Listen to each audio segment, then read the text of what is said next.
Hello friends, నేను మీ నాగలక్ష్మిని. దొండకాయ పచ్చడితో మీ ముందుకు వచ్చేసాను. దొండకాయకి మిరపకాయలు వేయించుకోండి. ఫస్ట్ మూకుడు పెట్టేసి నూనె వేసి మిరపకాయలు వేయించుకోండి. అన్నీ వేస్తాం, తిరగమత గింజలు, మెంతులు ఎక్సెప్ట్ మెంతులు ఏదైనా అన్నీ వేసేసి తిరగమత వేగాక దొండకాయ ముక్కలు వేసేయండి. అంటే మిరపకాయలు కూడా ఇందులోనే వేయించేస్తాం, ఇంకా వేరే తిరగమత అక్కర్లేకుండా ఇందులోనే మిరపకాయలు వేయించేసి దొండకాయ ముక్కలు వేసేస్తాం.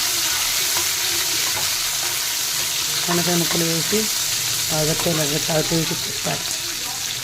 పెద్ద మగ్గిపోక్కర్లేదండి, దొండకాయ ముక్కలు మెత్తబడి పోక్కర్లేదు. ఊరికే 2 సార్లు తిప్పేసి తీసేయడం అంటే దాంట్లో మళ్ళీ కరివేపాకు, ఉప్పు, కరివేపాకు, కొత్తిమీర, ఇంగువ అన్నీ వేస్తాం.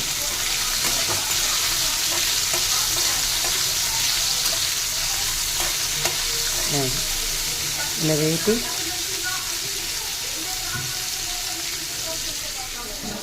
నెక్స్ట్ ఇంగువ వేసేసుకోవాలి. ఒకసారి ఎందుకంటే కలిపేది ఈ పైనే ఉండకుండా ఇంగువ ఘాటు లోపలకు కూడా వేస్తుంది. కొత్తిమీర, కరివేపాకు, పచ్చిమిరపకాయలు వేసేసి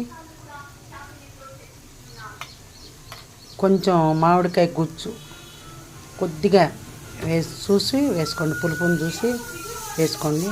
నేనైతే కొంచెం వేసాను అంతే.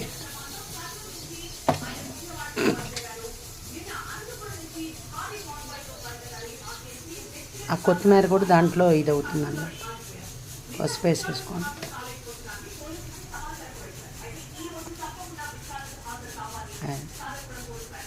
దొండకాయ పచ్చడి చాలా బాగుంటుందండి, ఎంత అద్భుతంగా ఉంటుందో. అదిగో దొండకాయ పచ్చడి అయిపోయింది, గ్రైండ్ చేసేసుకున్నాము. దొండకాయ పచ్చడి రెడీ.